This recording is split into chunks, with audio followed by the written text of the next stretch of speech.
this incredible Commonwealth with the proud, hard-working patriots of Lehigh Valley. And I'm also proud to say I won this state in a landslide. We won it by so much. And remember, I had the couple of little statements, too big to rig, make it too big to rig, because these people cheat like hell. They cheat like hell, but we won it by a lot, and maybe we should run again. Should we run one more time? I'd like to do that. But I got more votes than any candidate in the history of Pennsylvania. Can you believe that, Mo? You would have gotten more. And today I'm especially honored to be here in the place that builds some of the toughest vehicles on the road, Mack Trucks. Mack Trucks is doing a great job. People, the chairman, we have the whole group of here, all the leaders, the big guys. They're trying to get a contract for 15,000 trucks. 15,000. I said, that's a lot. I said, how many are you looking for? 10, 15? No, 15,000, sir. That's a lot of trucks. For more than 100 years, this legendary company has been making trucks right here in eastern Pennsylvania, building the heavy-duty machinery that keeps our economy rolling, our factories moving, and our industries roaring all across the nation.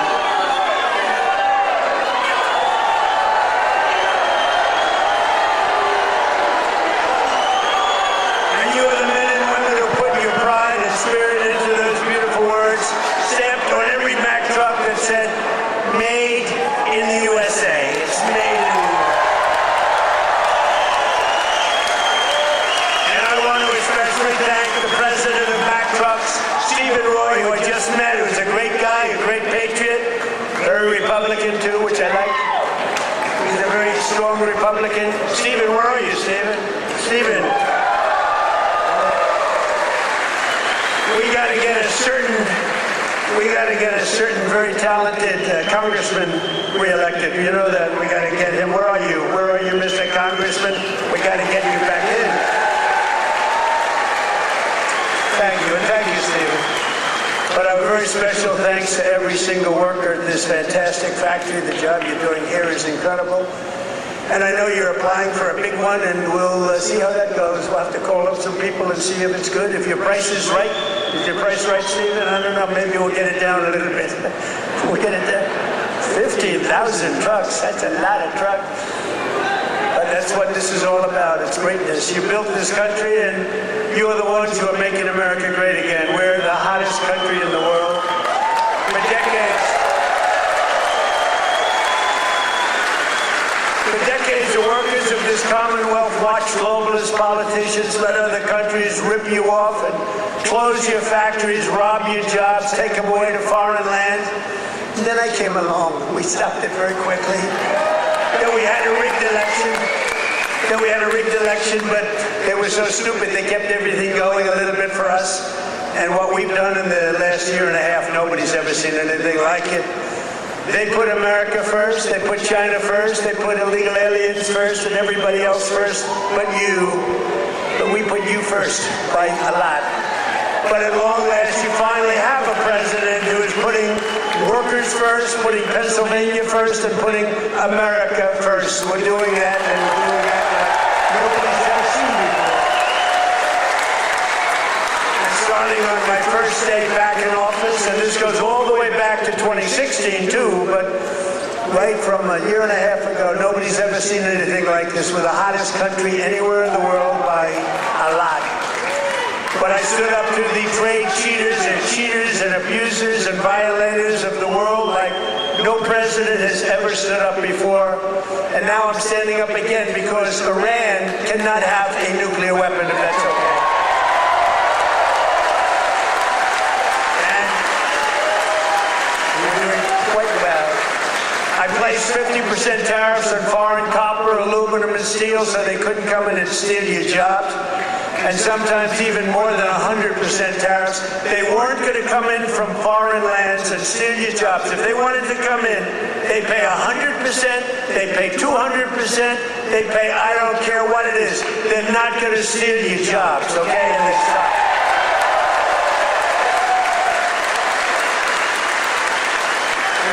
now we have more factories being built, and I mean car factories, AI factories, factories of every type that we've ever had in the history of our country by 3 times.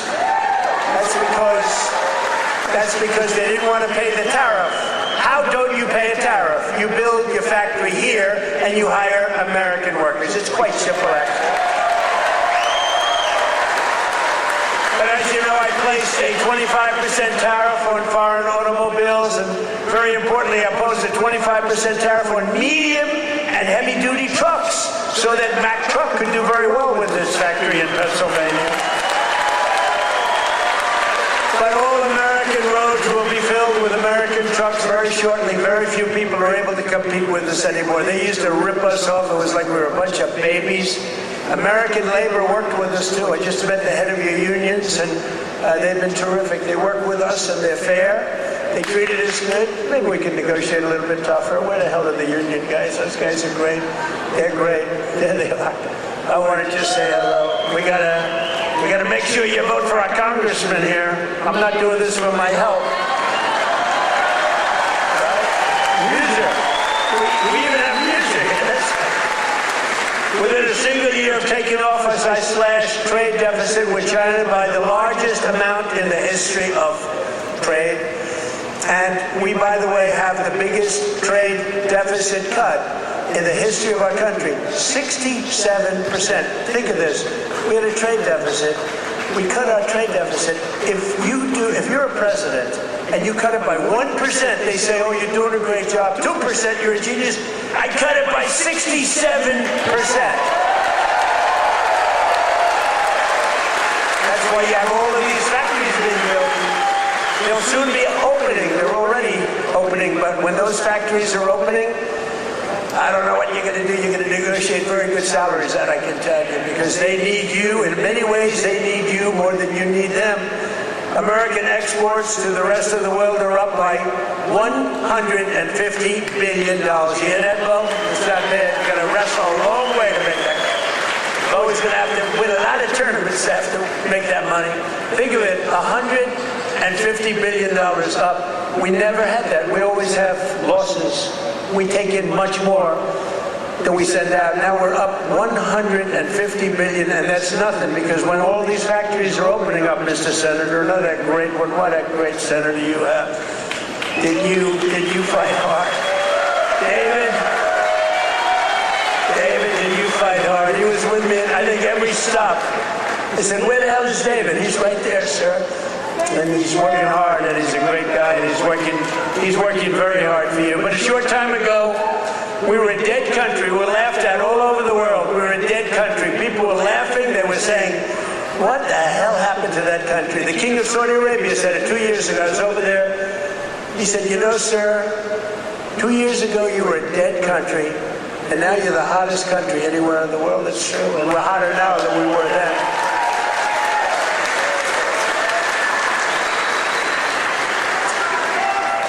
He then proceeded to announce that he's investing $2 trillion in our country, along with Qatar, along with UAE. Bahrain is investing, Kuwait's investing, but countries from all over the world, they're all investing in the United States. 2 years ago, they wouldn't even think of it. They thought we were finished. When I went to China 2 weeks ago, I met with President Xi, and we greeted each other, and he looked at me and said, man, do you move fast. Because they thought they had us, but now it's really the opposite. We are doing numbers that nobody's ever seen before. So we have a great meeting. But as you know, we just achieved a historic peace agreement with Iran to end the conflict in the Strait of Hormuz. And by the way, yesterday, 19 million barrels of oil flowed out of the Strait of Hormuz. A very beautiful.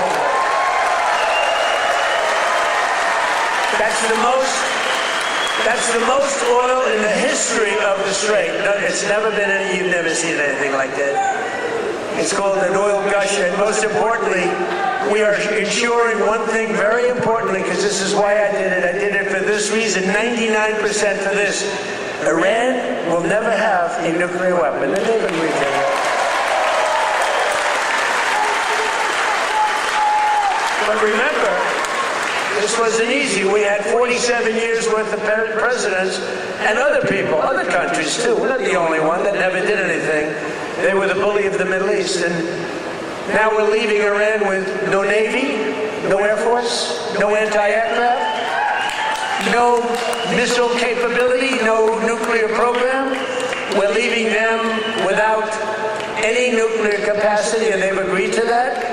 And we're getting along quite well, although if you read the fake news, you never know. Think of it. The fake news, they have no army, they have no navy, they have no air force, they have no anti-aircraft. We can fly over Tehran just at will. Nobody going to do anything to us. And then I read the fake news that they're doing quite well. They're not doing quite well. These people right there, look at all of them. Whoa! Whoa! Whoa! That's a lot of press. That's almost as much press as Bo had at the White House last week when he knocked out his opponent in the first round. I think you had more. Bo had more press. But the Iran economy has been crushed and their defense industrial base has been damaged so severely that it'll take them many years to rebuild, many, many years. And now we're trying to work out a deal that's fair. And we also want to work out a deal. You know, the stock market hit a new high today again. And oil, for the first time in months, hit, think of it, $70 a barrel. So we got it 70. That equates to a very low price that oil is going to come charging down. And with oil comes everything else. Because I inherited from these Democrats. You know, they're Democrats. I changed the E for a U. It's very simple, Democrats. I don't know why I didn't think of that 9 years ago. I just thought of it about a month ago. They're Democrats because their policies are so dumb. Men and women's sports. You know, Bo was with one of the great champions, Tony. Tony, could you have taken most women in the heavyweight championship? He was the heavyweight champion of the world. You think you would have had trouble with a woman of approximately your size? It'd be hard to find a woman of your size, but if we did, I think you would have been okay. What do you think, Bo? Could you have handled it? I think so. What about you, Bo? Could you handle a woman of approximately, or what, 182 or something? Think there's a 182-pounder that could give you a little tussle? I don't think so. I don't think so. He's such a nice guy. He said, no, not really. I don't think so. When she looked at those ears of Bo, when she looked at those ears, she'll say, I'll take a pass. She'll say, I'm not going to fight that guy. The average price of gasoline nationwide is down 60 cents a gallon just from a short while ago. And remember this. We had to make this detour. We had to go to Iran. You can't let them blow up the Middle East and then us, if that's possible. We would have gotten them before, but they would have blown up Israel. They would have blown up the entire Middle East. You can't let that. You want to see a bad economy? That's a bad economy. So, but remember that our oil in the middle of this conflict was less than it was for Sleepy Joe Biden. And we're putting out a fire. Biden, Clinton, Bush, all of them. Barack Hussein Obama. Have you heard of him? Have you heard of Barack Hussein Obama? None of them did anything. Obama gave them $1.7 billion in green cash. Remember, on a 747, they flew over piles of cash. $1.7 billion. Gave them hundreds of billions of dollars and thought they could bribe them into peace. No, the only thing they understand is what these guys in the front row understand is the hammer. Because if you look at what we did to their nuclear capacity with those beautiful B-2 bombers, that was truly a hammer. In fact, we named it a hammer, Operation Hammer. But our economy is ready to soar to levels the world has not seen before. I believe that, David. I think it's going to levels that nobody's ever seen before. All these factories are being built and they're going to be occupied. They're hiring people now. It's going to be something very beautiful. I don't know who's going to follow me, but remember that I was the one that did it, okay? Somebody's going to walk into office and they're going to have the most successful country in history, and they're going to be bragging what a great job they did. And we did it. In 4 long years of the crooked Joe Biden administration, they got less than $1 trillion of new investments. So think of it, Crooked Joe. What do you like better, Sleepy Joe or Crooked Joe? Ready? Sleepy Joe. Crooked Joe. surprised. I like Sleepy Joe better, but they're both good. I use them both. But in less than 1 year, so they did much less than $1 trillion of investment from outside the world. Much less than $1 trillion. We just have the final. We had 11 months and 18, but we just got the final. $19.1 trillion in 12 months. Can you believe it? Investment from all over the globe. And since the election, the stock market has set 73 all-time records. In other words, yeah, sit down. We got plenty of time. It's an honor that you all stand. Oh, look who we have, the Wall. Stand up, Wall. Look at this guy. I'm going to get a suit just like that guy. I'll bet he's been to 200 rallies. Him and, where are my guys? Oh, look at my guys, front row Joes. I got these front row Joes. Where are the women from North Carolina? They're here. They travel all over the world. I don't know what the hell's with their husbands. These beautiful women from North Carolina. They travel all over. They went to 200 rallies. How many rallies have front row Joe's gone to? Hundreds. Everyone. And then it was very sad. My last rally, I said, I may never see you again, right? And then we won the election in a landslide. And who the hell do I see? I see my front row Joe's. So I'm happy about it. Thank you. What a group. We had some group. We'd be all over the place. And when they didn't make the front row, it was very demeaning to them. They were not happy, right? But the front row, they became actually very famous, front row Joes. And the typical 401k, as you know, is up almost $30,000 in, it was 12 months, it was 13 months. It's up 44%. Think of that, up 44%. Because, you know, as goes the stock market, so goes a lot of your own wealth. And I tell about this police officer. I met a police officer first time, similar thing, but now the numbers are even more. I was in New York. I met a great police officer, New York finest. And he said, sir, I want to thank you. I said, for what? He said, my wife didn't think much of me very much. We were having marital difficulty, actually. She thought I was nothing. I'm a police officer. I'm a tough guy. I looked at him. The muscles were all over the place. He didn't suffer from that. But she thought maybe that muscle wasn't so good because he was always losing money in the stock market. And he said, sir, in the last year and a half, my 401k is up 74%, sir. And she thinks I'm Warren Buffett. She thinks I'm a super genius. I said, how are you getting along with her? He said, well, I'm not so sure I like her anymore, but that's like, I won't tell you that. I refuse to say that. He's getting along just fine. But a lot of people have come up to me, David, and they thank us 401ks, you know, the stock market. Who has a 401k here? Yeah, look, a lot of people. More Americans are working today than at any time in the history of our country, and we've created over 32 now. Think of this. 32,000 new jobs just starting in Pennsylvania alone. David, you have to get credit for that. And in the last few months alone, we've added 2,600 Pennsylvania manufacturing jobs, and that number is going to go much, much higher as the factories start to open. Because right here in Lehigh Valley, Eli Lilly has just announced, great company by the way, drug company, a $3.5 billion investment in a brand new state-of-the-art manufacturing facility right down the road. That's going to create over 1,000 jobs, just that one. Nokia is investing $30 million to expand its semiconductor testing and packaging operations, thousands of jobs. And B. Braun has announced a $20 million expansion of its medical device manufacturing operation in Allentown. I love Allentown. I love any place that votes for me, which is the entire state of Pennsylvania, the entire Commonwealth. Never make the mistake of using the word state. Well, I'm not sure that people care, but the Commonwealth of Pennsylvania voted for us at levels that nobody's ever seen before, David, and you too. And we're proud of you because you had guts. This man had guts. He lost one time to a tough candidate. and he did it again to a tougher candidate, and I tell him if he didn't win, his wife, who's a beautiful woman, would have left him. I'm telling you. Dina, she would have left him. So he had great courage doing it a second time.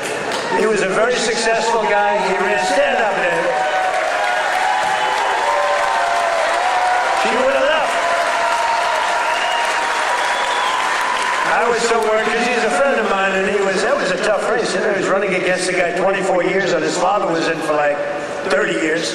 That's a long time, and he had to beat him knowing the pressure. That's called pressure. Knowing his wife was gone if he didn't make it. She was gone 100%. But he's married actually to a terrific woman. She probably would have stayed. I'm not 100% sure.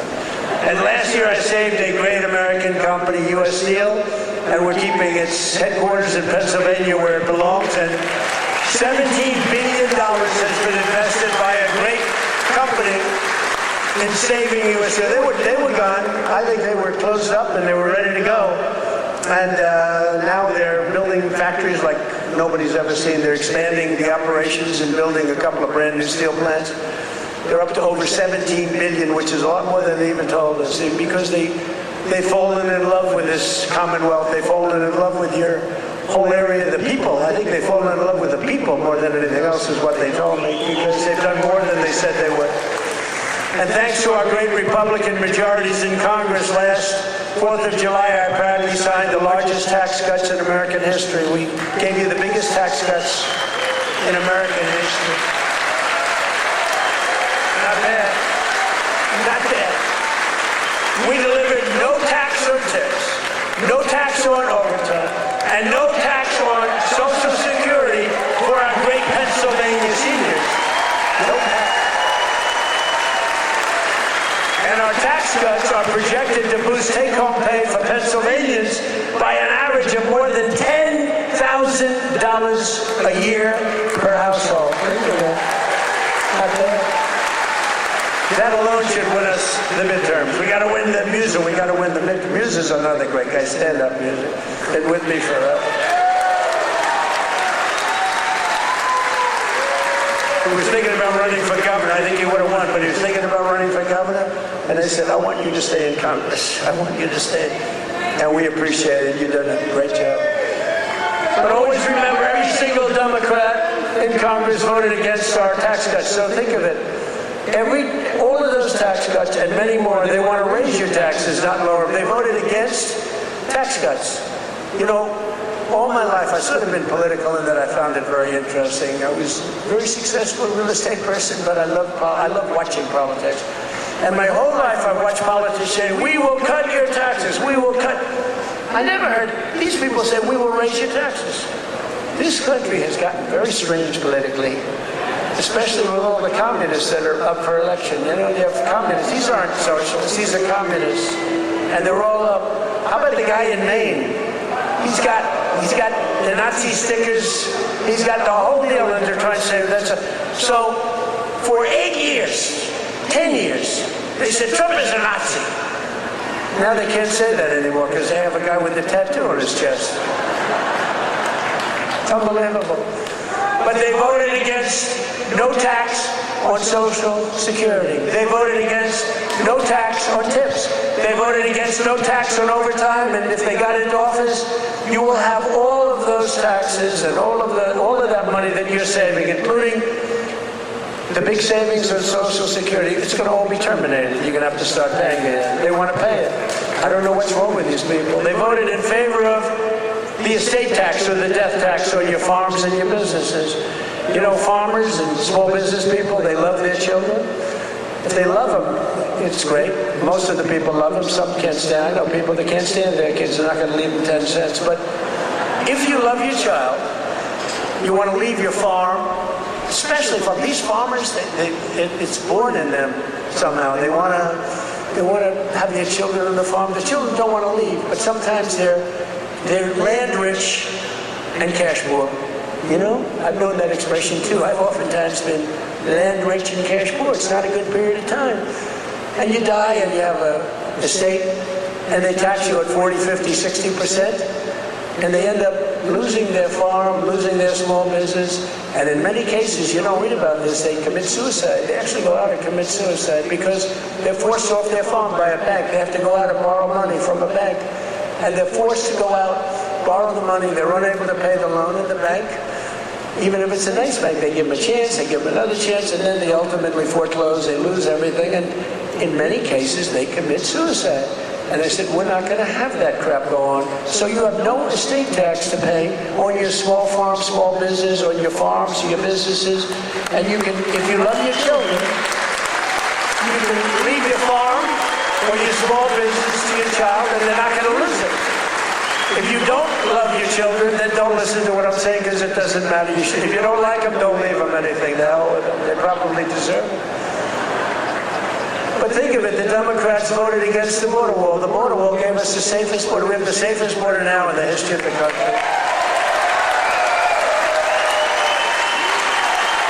They voted against voter ID. You know why they voted against voter ID? Because they want to cheat. There's only one reason, Mr. Wall, right? Correct. Where do I get that suit?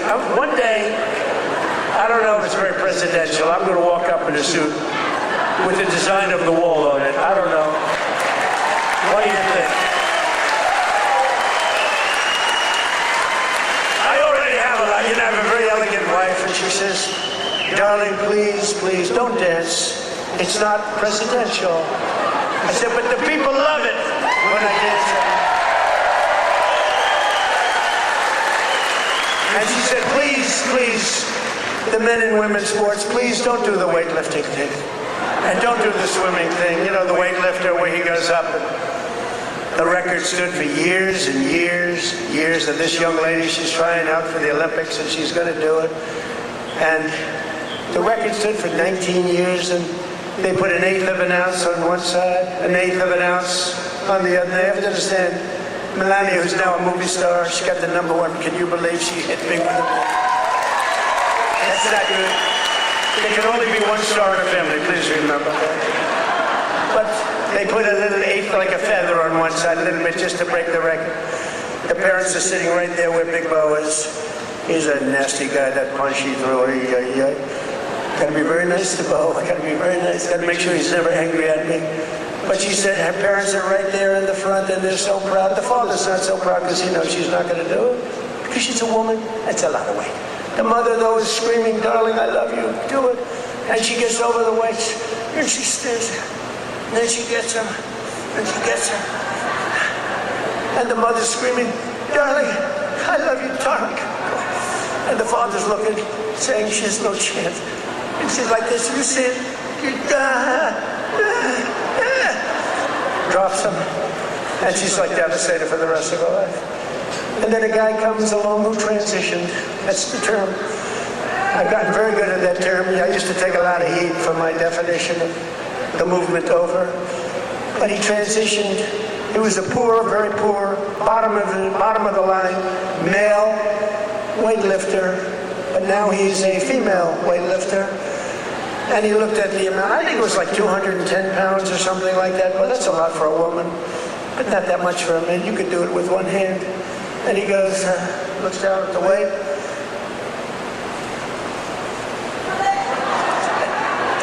I think he did a few things for emphasis. And he won the medal. And everyone said, oh, isn't that wonderful? Are we crazy? Men should not be able to participate in women's.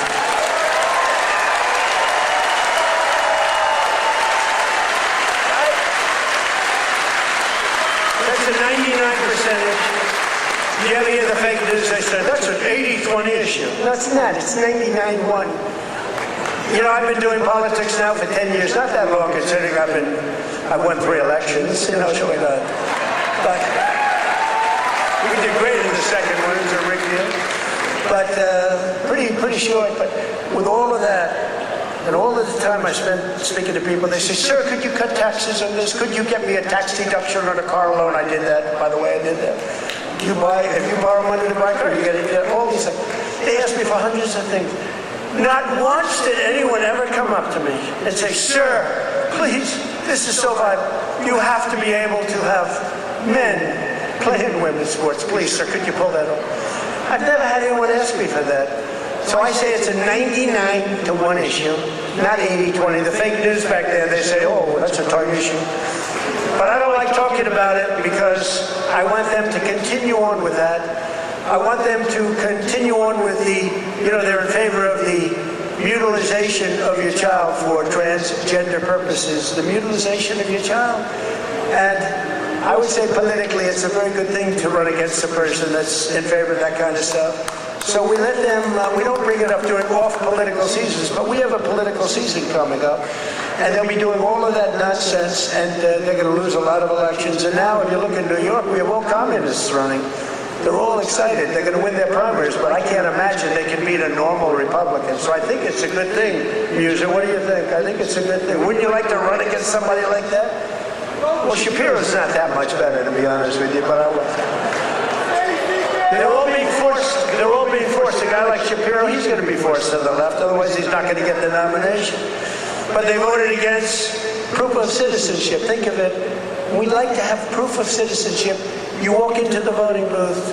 Would it be okay, sir, if I looked at you and said, how dare you ask me for my citizenship?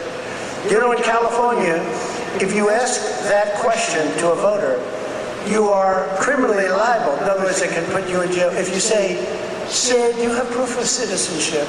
They put you in jail if they ask that question. You're not allowed to ask that. Did you know that? It's the craziest thing I've ever seen going on. Hey, did they screw the kid, Pratt? Boy, he's leading, and all of a sudden he's lost. And it was sort of interesting. The election, you ever see an election where they're 2.5 weeks in? An election that takes weeks to count the votes? But after the evening, it looked like he was going to win, or certainly be in the runoff. And then I started hearing rumors as the days went by, days and days went by, that Pratt is fading. He's fading. I said, they rigged the election. And then lo and behold, he didn't qualify, even though he was so far up in the third place person that it was almost impossible, and he didn't qualify. And then it started happening with the next candidate, Steve Hilton, who's running for governor. He was up in front, just about leading, no problem. And all of a sudden, about 4 or 5 days after, this is after the election's over, they said, Steve Hilton is starting to lose votes. I said, here we go again. And I called up the U.S. Attorney in California. They said, we're going to have a number in the next week. Next week. I called up the very powerful, very good U.S. Attorney in California, and I said, do me a favor. Take a look. They're trying to steal that election, too. I guess they called up. They said, this is the U.S. Attorney call. We have your great U.S. Attorney here today, by the way, and your assistant U.S. Attorney. They're doing great. David, thank you. So over the next week, he was definitely going to lose, but the U.S. Attorney called. We want to check your votes. About an hour after the call, ladies and gentlemen, Mr. Hilton has won. So had I not made that call, Steve Hilton would right now be watching the election from home. So I don't know, he would have a great chance, but the election's totally rigged. California's totally rigged. All mail-in ballots, it's a disgrace. We got to pass the Save America Act, okay?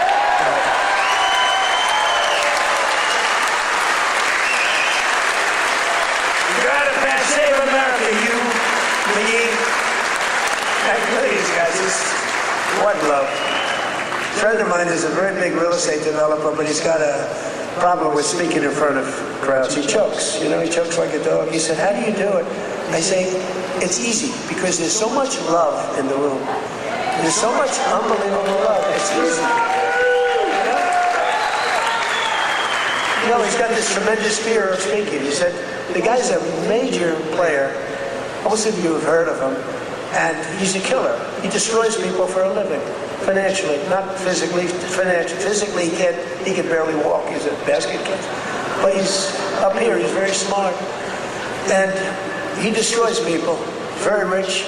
But he can't get up in front of a crowd and talk. I said, what's wrong with you? He said, I don't know. I have a fear of crowds. You believe it? All sorts of people. A lot of people want to do what I did. A lot of people, David did it. David was very successful, but he's a great speaker. But a lot of people, they say, well, Trump became president from being a very successful businessman. He became president. I want to do it too. And that's when they find out that they might have the flaw of speaking, or even worse, is a terrible past. The past will come out to haunt you. It's not an easy thing to do, but I love it. I say it's real easy to do when you have people that love you. I guarantee, who here voted for Trump?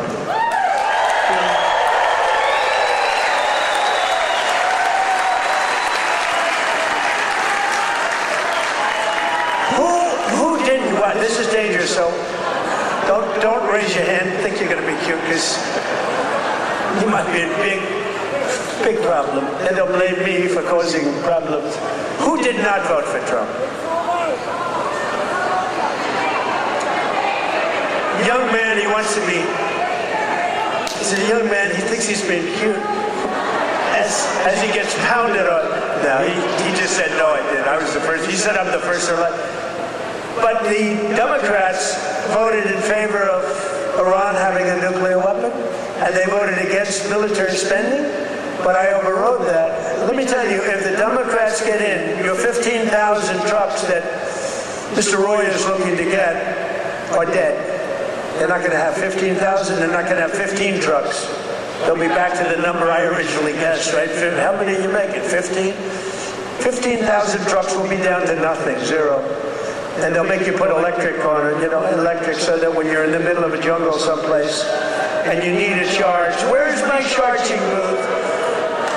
As opposed to carrying a nice tank of diesel on your back, throwing it in and taking off, right? Where's my charging booth, they'll be saying. They created we created the strongest military in history, and you see that with Venezuela, one-day operation, right? Good on it. And now we're making a lot of money with Venezuela, and Venezuela's doing great also. It's a happy country now. But it took us exactly 48 minutes to win that war. We're the greatest military in the world, 48 minutes.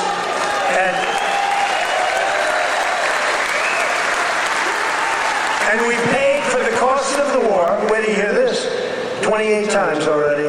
More, but 28 times. So the cost of the war, we've already, because we brought millions of barrels of oil out, and we're getting along great. The people running it, they're our people, they're great people, and the people are happy in the country. They have smiles, they were miserable, they were starving, but they have a lot of oil under that ground. You know how you find oil in Venezuela? Just look at the ground. You'll see oil bubbling up. They have so much oil. They don't know what to do with it, but they had a bad system. They're making more money now for the country than they've ever made before, and we're making a lot of money too. But also Iran, we knocked them out. 1 week it was essentially militarily over. Much bigger country, 91 million people.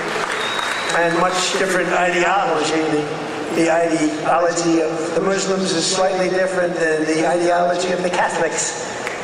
We have the Catholics and the Muslims, slightly different. But Venezuela's been great, and Iran's been great. I mean, if Iran's reasonable, if they're smart, otherwise we'll have to finish the job, which will take about maybe less than a week. But they're going to be okay, I think. They're going to do what they have to do because we want to have it done. But they voted against lower energy prices, the Democrats did, and then they went on to create the highest energy prices that we've ever had in the history of our country. People don't realize that. Much higher than ours during a war. They had the highest inflation in history.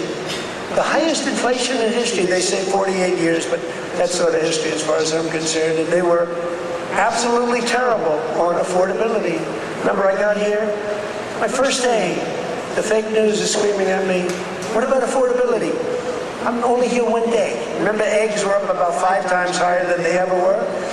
And we have prices are coming down right now at levels that you've never seen. And now with oil crashing, you're going to see something really amazing. And to top everything else, they let 25 million people into our country, many of them criminals and thugs and people from mental institutions and drug dealers. They even let 11,888 murderers into our country.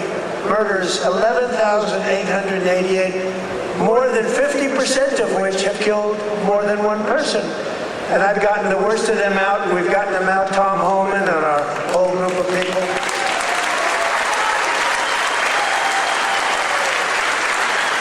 But the Democrats want open borders, and they want them all to come back in. You can imagine that.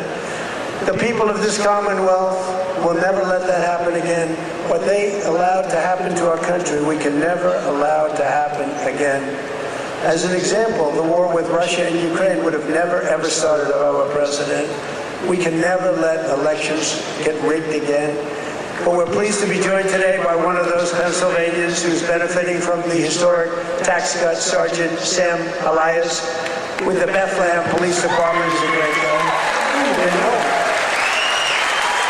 Sam works the night patrol so that he can help his wife take care of their 6 beautiful children during the day. And I'm told the youngest is named Melania. Can you believe that? The name Melania. Where did you come up with that one? After our great First Lady. So Sam is taking home thousands of dollars extra because of no tax on overtime. And Sam, you want to come up and say a few words? Come on up. Come on up.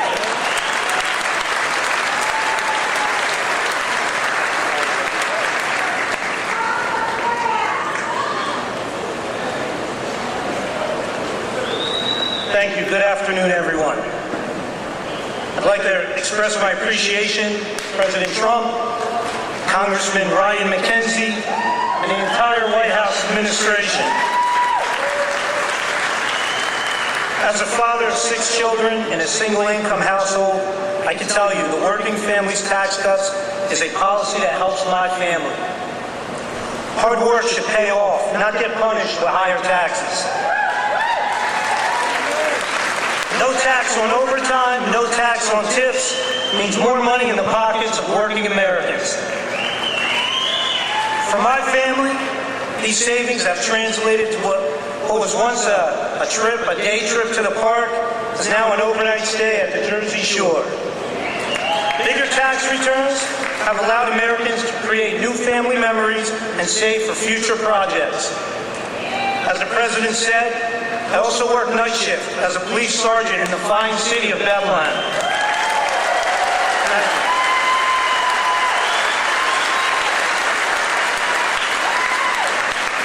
A shortage in police recruitment has left our department depleted of officers. Our officers get called out for overtime to cover these shortages. Some pay periods, officers are working over 40 hours of overtime. That's why I'm grateful for no tax on overtime. Thank you, Mr. President.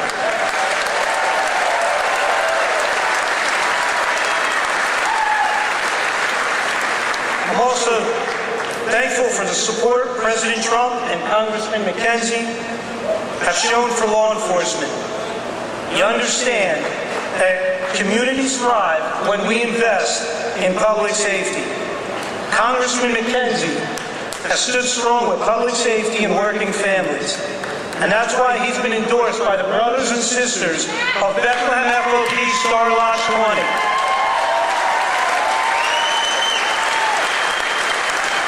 Congressman McKenzie has been on the front lines in supporting public safety. He secured $700,000 for the Bethlehem Police Department for much-needed technology and equipment upgrades at our police department, along with bringing home $1.6 million in funding for volunteer firehouses and infrastructure. Thank you, Congressman.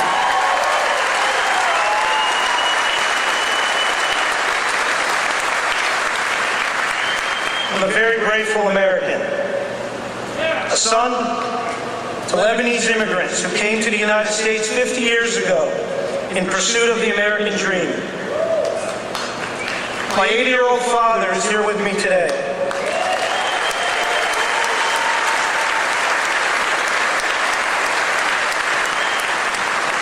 He would often tell me, work hard and it'll pay off. Well, 50 years later, thanks to President Trump and Congressman McKenzie, my father's dream has come true. I thank you for that.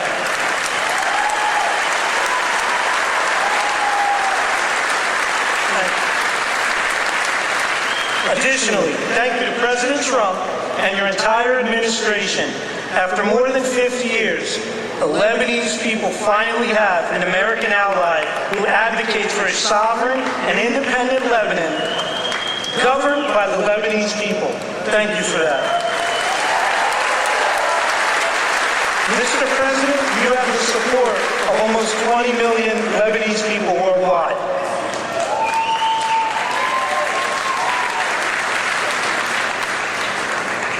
Leadership is more than a title, it's action. I'm grateful for the actions coming from President Trump and Congressman Ryan McKenzie. Your actions have prioritized the American dream. Less taxes, safer communities, and America First policies. I thank you, President Trump. Happy belated birthday, and happy birthday to the United States of America. Thank you, and God bless.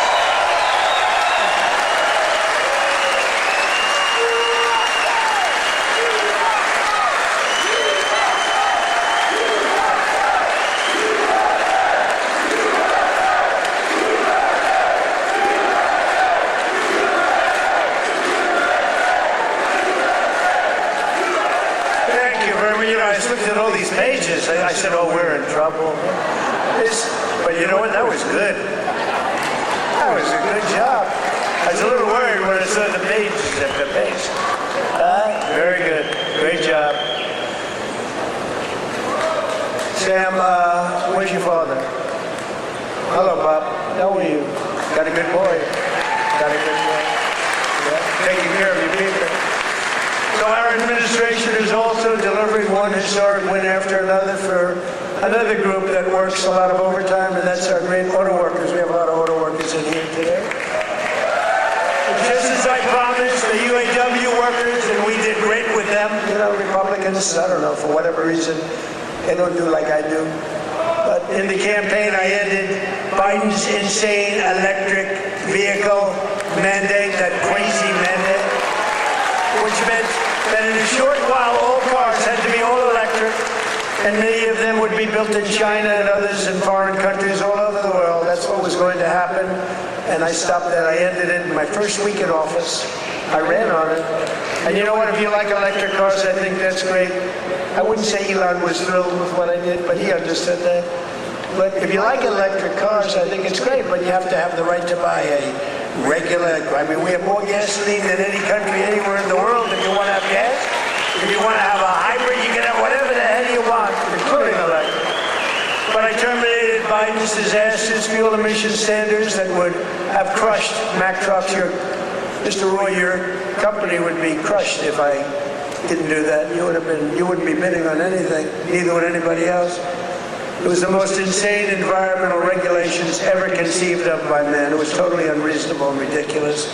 And you can sell trucks for much less money that are now much better trucks that work, that actually work.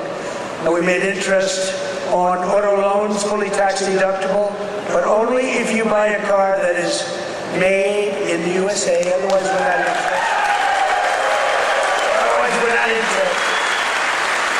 And I say to the auto manufacturing business in America, we have more auto plants being built today than we've had in 60 years, and I think maybe ever. And bigger and better. They had a big one in a certain state that I love also. I love a lot of places. And they took out this old plant, but it was big. And I said, did you redo it yet? They said, we're not redoing it. We're ripping down and building a brand new one, a beauty. You know the one I'm talking about, Dave. But we're pleased to be joined today by Pat McHugh, a Marine Corps veteran, a great guy, who spent 28 years with Mack Trucks. And he leads the cab assembly and serves as new product line launch leader. It's a big deal. And Pat's grandfather worked here, his dad worked here, and now his son is working here and doing well. And they know how important it is to keep manufacturing jobs in Pennsylvania. Pat, say a few words.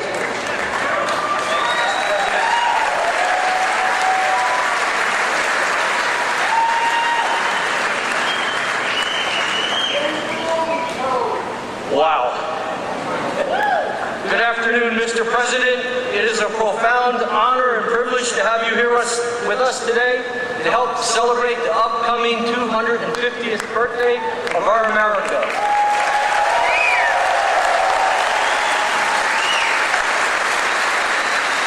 And most recently, our 125th anniversary of building Mack Trucks.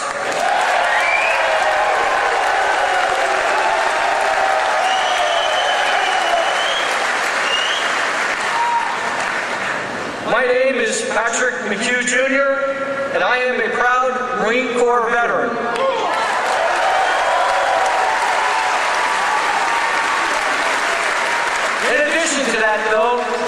I am an even prouder Mack Truck employee.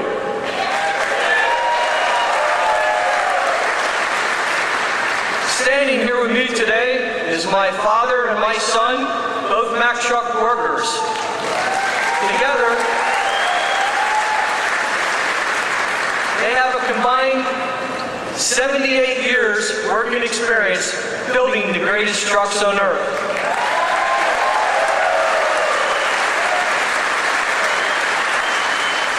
You can say Mack Trucks runs in our blood. At Mack Trucks, we work hard to build the trucks that help build America. And we are proud that those trucks are built in the United States of America.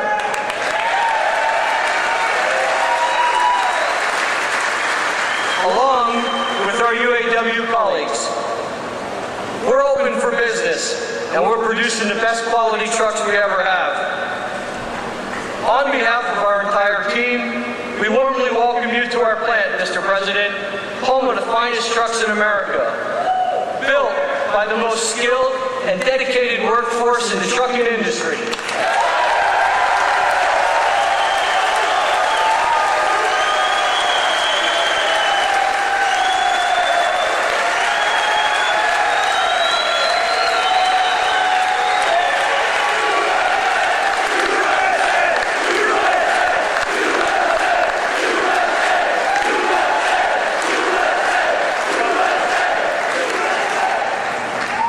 So, Mr. President, I want to say thank you for choosing to highlight Mack Trucks on your visit today, and thank you for supporting our American workforce.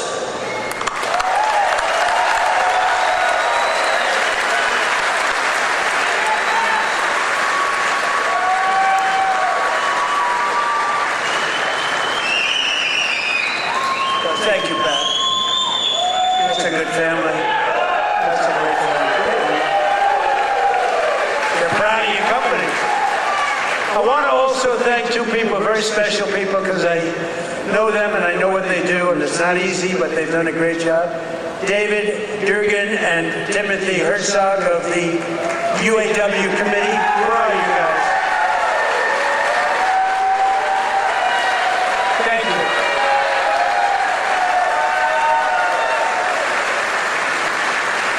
They do a good job representing you. Ease up just a little bit so they can get the contract. Just a little bit. Thank you, fellas. Get this congressman elected. That's what you got to do. But we're pleased to be joined also by Labor Secretary Keith Sonderling. Keith, where are you, Keith? Where's Keith? Hi, Keith. Good job. Is he treating you guys good? Is he all right? He better treat you good. A very special guy, somebody that everybody wanted, I have to tell you, everybody wanted him. He's some person who was actually an astronaut.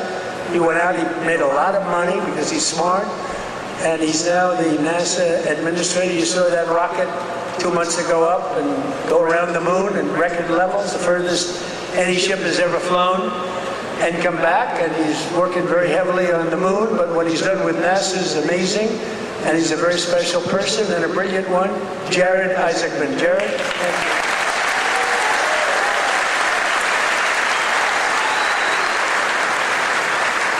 Great job. As well as, I introduced him a little bit only by the name David, because he knows me and I know him by David. But David McCormick is your senator, and he's a brilliant person, brilliant businessman. And he loves the Commonwealth.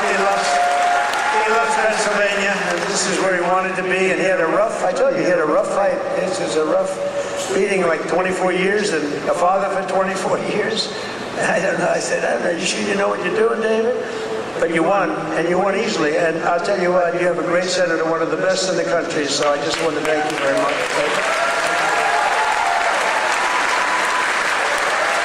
And 4 warriors for Pennsylvania in Congress. These are warriors. Lloyd Smucker is here. Lloyd, thank you. Thank you. John Joyce is here. John, thank you. Dan Muser is here. Thank you. And these guys are all in good shape. but we got to get Ryan McKenzie elected. We got to get Ryan. I'm not here for them, I'm here for him. We got to get Ryan elected. Run up here, Ryan, fast. Nobody wants to hear you. Come on, just run. Nobody wants to hear you, Ryan. Do what David did. He'd go up for 1 minute. Thank you very much, everybody. It's nice to be here. And everybody thought he was the greatest speaker. Okay.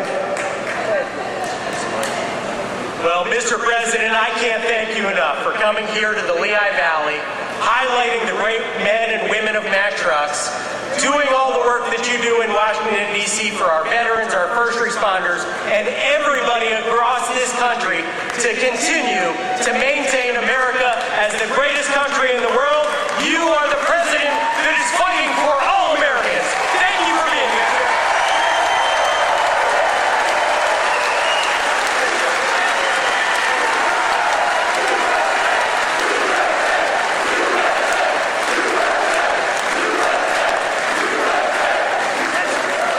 That's great. He learned something from you, David. That's great. We also have one of the greatest writers anywhere in the country who knows more about the Commonwealth, Pennsylvania, I think, than anybody. She's a terrific person. Right from the beginning, she said Trump is going to win, therefore I like her. She said Trump is going to win in 2015. In fact, she wrote an article in 2014. She said this guy Trump should run. I hadn't thought too much about it. I was having a lot of fun putting up buildings. But she was very early on, and I really mean, I don't think there's anybody that knows more about it. They used to call it the Rust Belt. I call it the Money Belt now. It's gone from the Rust Belt to the Money Belt. Either one is okay, but there's nobody that knows more about it than Selena Zito. She's fantastic. Where are you, Selena? Where are you, Selena, with your beautiful daughter? Thank you, Selena. Selena's an incredible woman, and her daughter is following in her footsteps. She's just been so good. Very powerful writer, actually. Some of the biggest papers in the world. It's nice to have good stories on occasion, truthful stories. Thanks as well to the president of the NRA who's here with me, Bill Bockenberg. Bill?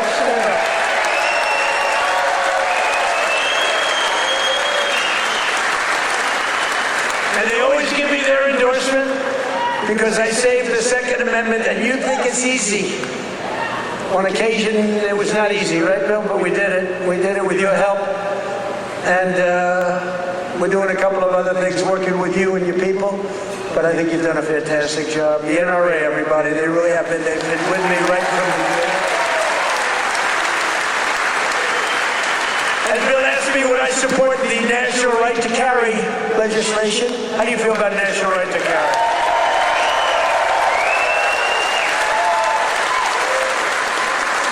That's my free poll. You know what that is? That's a free poll. I don't have to pay $300,000 to somebody that doesn't even do polling, you know? You give your phony numbers. See, those are real numbers. National right to carry. Yeah, we're working on it. And we have a very special guest who you just saw on the highest rated fight show ever in the history of television, the UFC Freedom 250. So this guy, well, I just have to set it up a little bit if I don't mind. Because I'm thinking, you know, I'm a similar size. I weigh more than he does, actually. So therefore, I have a tremendous physical advantage over him. His muscles are slightly harder and slightly younger. You get a lot younger. But I think I can do it because I'm a great athlete. He knows I'm a very good golfer. And I'm much better off on the golf course against him than I am with the wrestling man.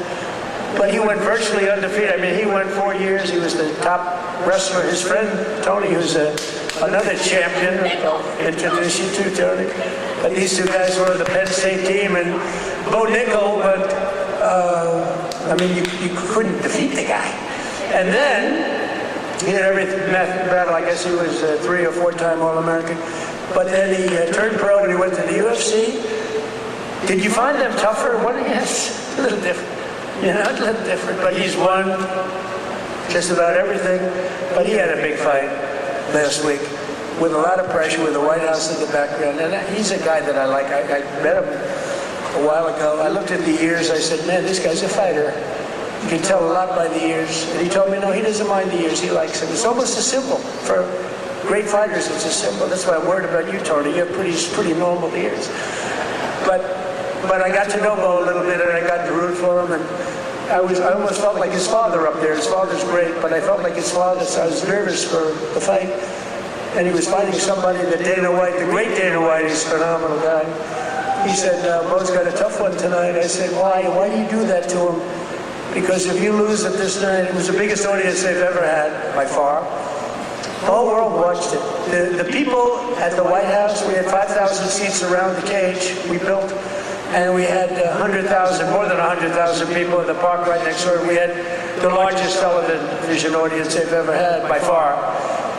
They said, why do you have to give him such a tough opponent? He was pretty tough. But then it happened. So Bo is known as a great wrestler because he was the best wrestler by far in college. Nobody could beat him. And I figured Bo would be wrestling. But no, he wasn't wrestling. He was punching. I said, Bo, grab his legs and start wrestling. That's what you do. But he didn't do that. He didn't listen to me. And he got a shot off that was brutal. And in the first round, right, knocked him out. He was really knocked out. Great fighter. The guy was a great fighter. Is a great fighter. So I just want to thank, he's from Penn State. He loves Penn State. He is the NCAA wrestling champion. And just fantastic. And his friend, and you probably know, is also, I think you were roommates, right? That's a tough room. I wouldn't want to fight these two guys. Let's go pick on those two guys. I don't think so. But he was the heavyweight. And he lost a lot of weight. He weighed 35, 40 pounds less. And how much did you wrestle? About 40 pounds heavier. In other words, you want to live, right? You decide to lose it. But he was also the champion, NCAA champion, and his name is Anthony Cassar. So come up here, fellas, because I want to just ask the audience a question. Come here, bud. So here's my question. If I work out for the next couple of months, really work hard, lifting those weights and really work, could I beat Bo or Anthony in wrestling? You're very disloyal. You're very disloyal. Say it.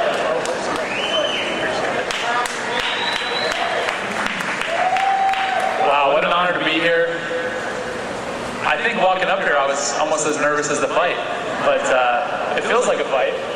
Yeah, it feels like it, but this is exciting. I'm grateful to be here with everybody. So grateful to President Trump for making an event that, in my mind, never seemed possible happen. UFC Freedom 250 on the White House lawn. Unbelievable. I don't think there are too many presidents that have the courage to do something like that, and just so unbelievable. For me, both my parents were high school teachers. My dad was a wrestling coach. My grandpa was a wrestling coach, and I grew up around sports and just competing from 5 years old. And so to be able to do something like that is a dream come true, and it's just through hard work, effort, discipline, and a lot of time in the wrestling room, a lot of time in the cage that I was able to do that. And that's really because America is the land of opportunity, and if you set your mind to something and you feel passionate about what you do, you can accomplish anything. And thank you. I don't want to take too much time, but I want to tell a quick story about the first time I met President Trump. It was in 2019 at the White House, and our team and I won the Nationals, the NCAAs, and at Penn State we are. And we were given the opportunity to meet President Trump, and it was really special because he took a lot of extra time to talk with us as wrestlers. I think he respected the wrestlers a lot, and I told him that when I'm done wrestling, I was going to fight, and he asked me if I needed a manager. And I thought that he has better things to do than that, but really since then, I feel like we've had a special connection that I'm extremely grateful for. And fast forward 7 years, I'm fighting on the White House lawn, and I turn and look at my corner, and President Trump is right next to him.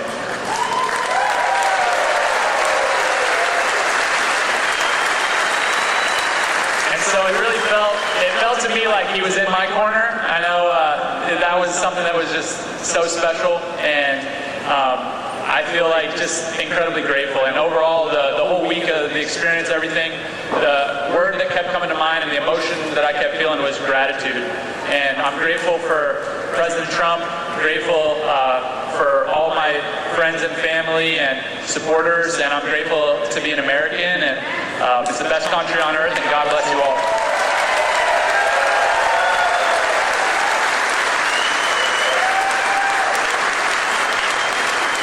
How's everybody doing? This is an awesome crowd. I'll keep this really short. It's just an honor to be here.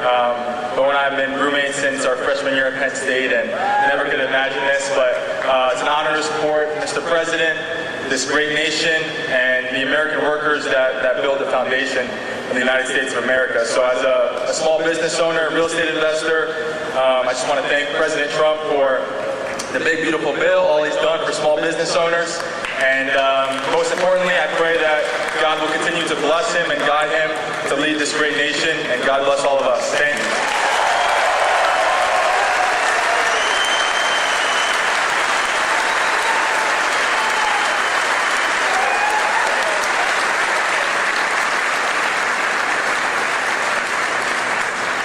Two great champions, that's great.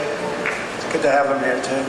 We have a lot of champions in the audience. These are two very special people. When you do that, I was saying to myself, you know, going into that ring and you got all these people, we had the richest and the biggest politicians, we had the biggest of everything. You couldn't get a ticket. The tickets were selling for some crazy numbers, I heard. We gave them away to everybody, but somehow some got out. And I was saying that's a tremendous amount of pressure, and you're fighting the toughest people on earth. I mean, these are the strongest, toughest men on earth. No women in the crowd, but which is nice. But these are the toughest men on earth, and it's tremendous pressure.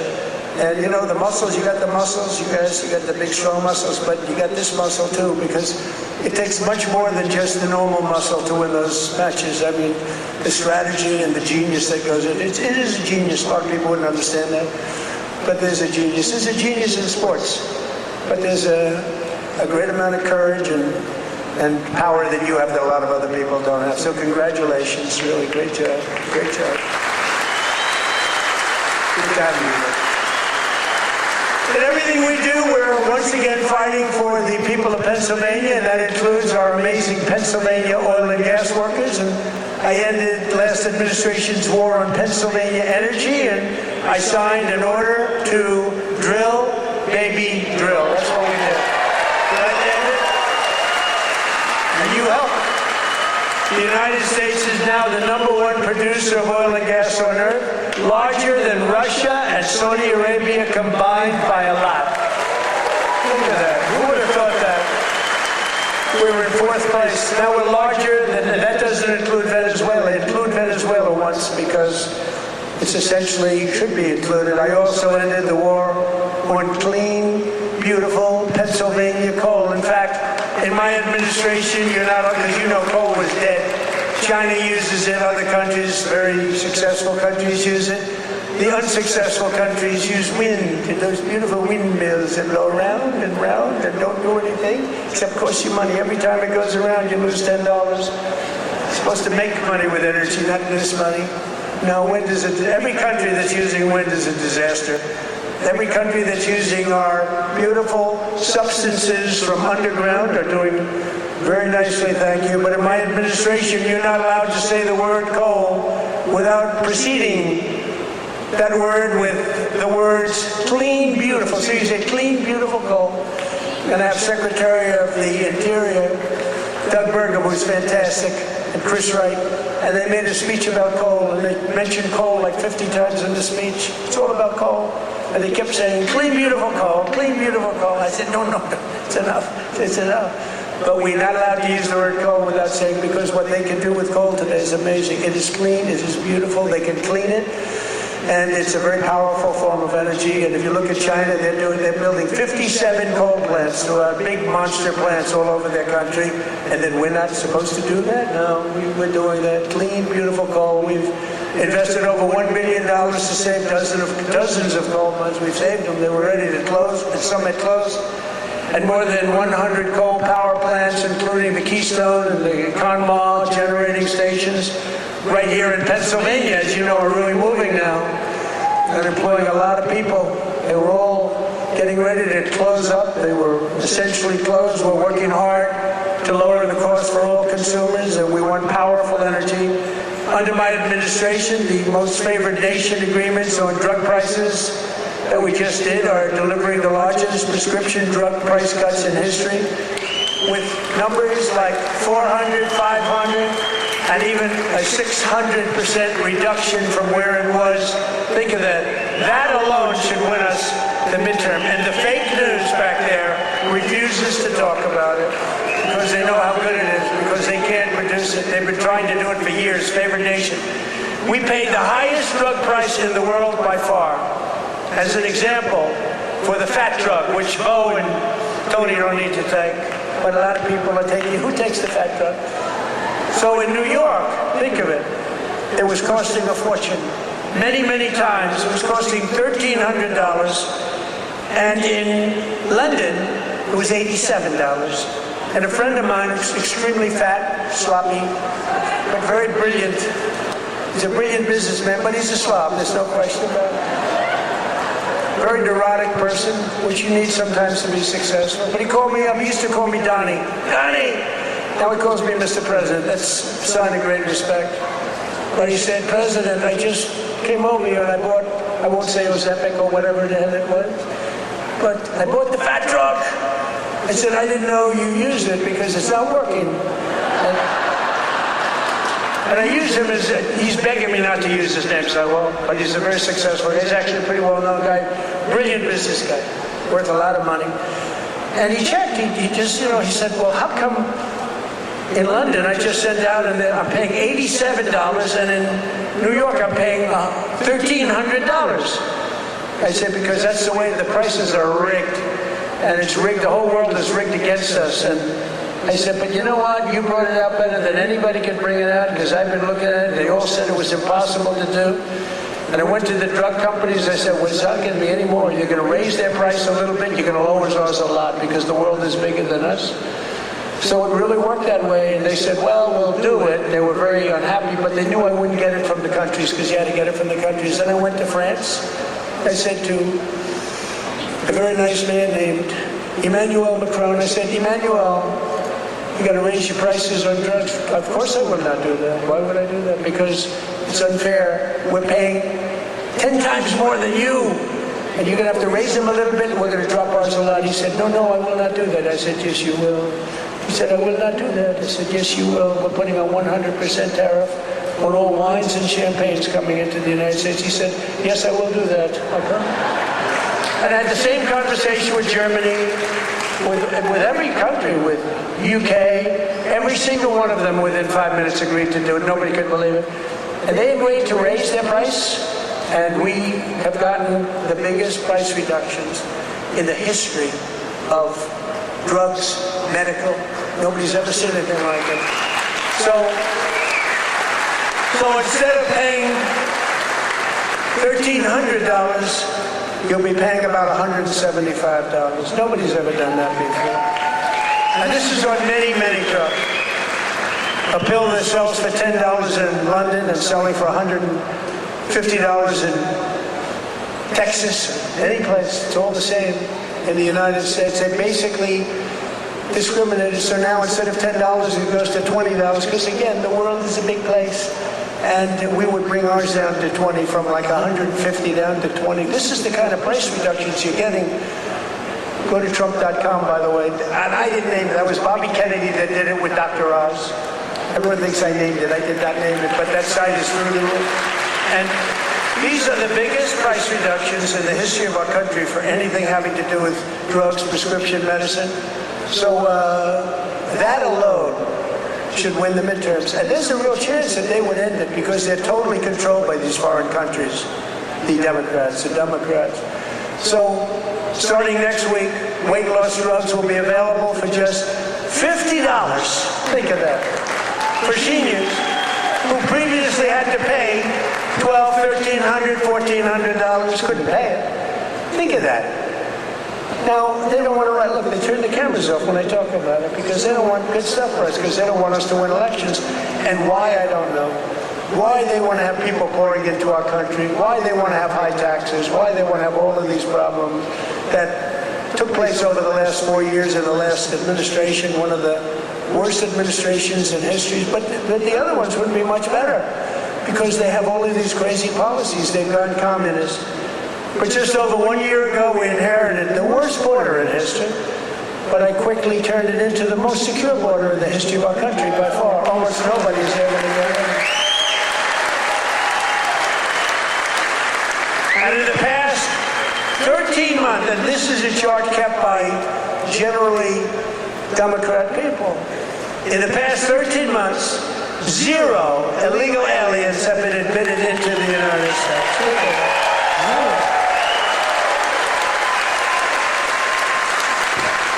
And even I find that hard, but it's 0. I mean, they'd love to have it be high, but we can't do that. We have a country, and we're going to run it well. We don't want to have prisons released into our days. Some of these countries were emptying their prisons into the United States of America through the southern border. Prison population. Some of the countries had no prison population left. You know what that saves them? Some of them had no mental institutions. The mental institutions were taken. All of those people were taken to our southern border and allowed to just walk freely into our country under Sleepy Joe Biden and his group of thugs. Their group of real thugs. Weaponization, that's all they're good at. Weaponization and cheating on elections. In 2025, we achieved the largest drop in the murder rate ever recorded in the history of our country, despite the fact that we haven't gotten all of these criminals out of our country. We had the lowest since 1900, that's 125 years ago.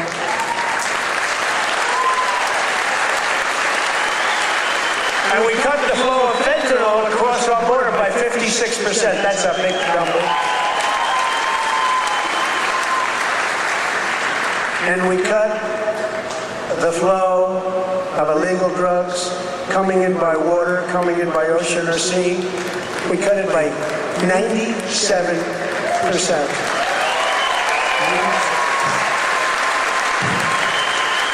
97%. It's very drastic, but people aren't traveling that way too much anymore. We have the most powerful. I built the military in my first term. We used it in my second term, more than I thought, but we have no choice. We have no choice.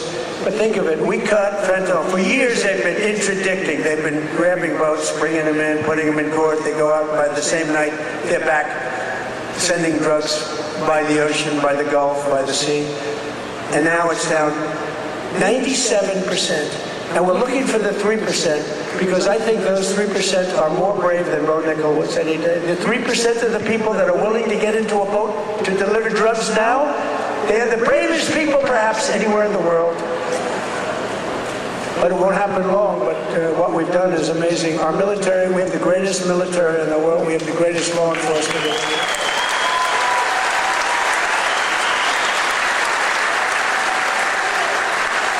And we have the highest number of recruiting. So a year and a half ago, it was headlines. Nobody wanted to join the military, the Army, Navy, Marine. Nobody wanted to join any of them. Air Force, Space Force, I love Space Force, Coast Guard. Nobody wanted to join any of the military. They had tremendous recruitment problems. And even it carried over to the police. We have great police here. The police and the fire departments. Nobody wanted to do anything with the name America, anything with the uniform.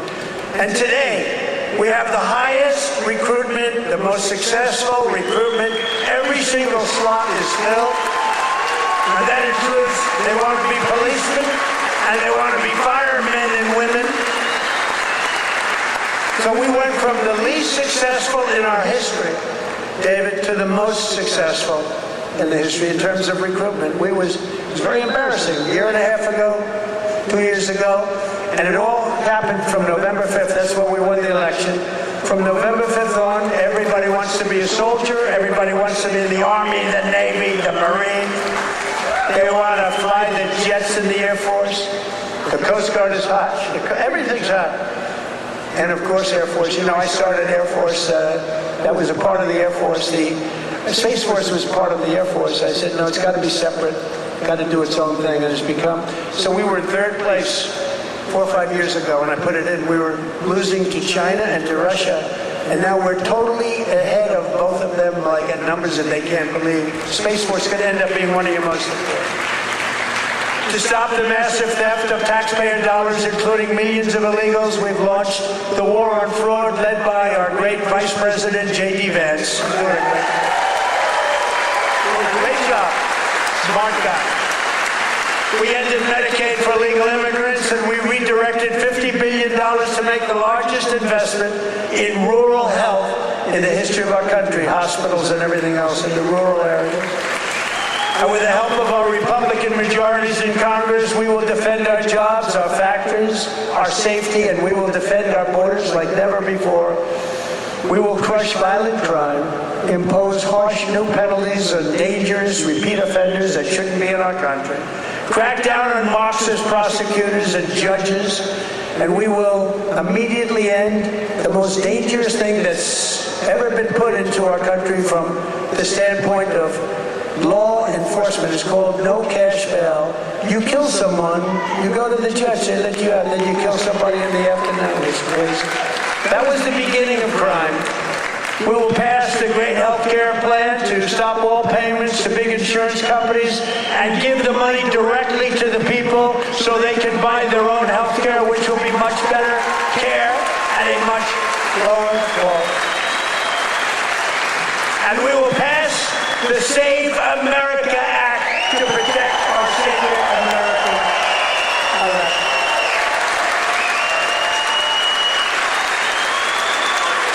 And in the Save America Act, it's very simple. All voters must show a photo voter ID. Very nice. May we see a picture, please? All voters must provide proof of citizenship.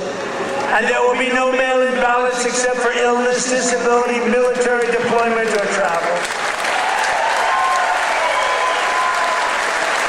And we will also, in that same bill, enshrine in permanent law no men in women's sports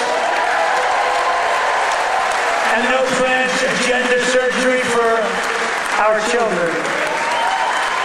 So together with the help of patriots throughout Pennsylvania and all across the land, we will make America powerful again. We will make America wealthy again. We will make America healthy again. All happening. All happening.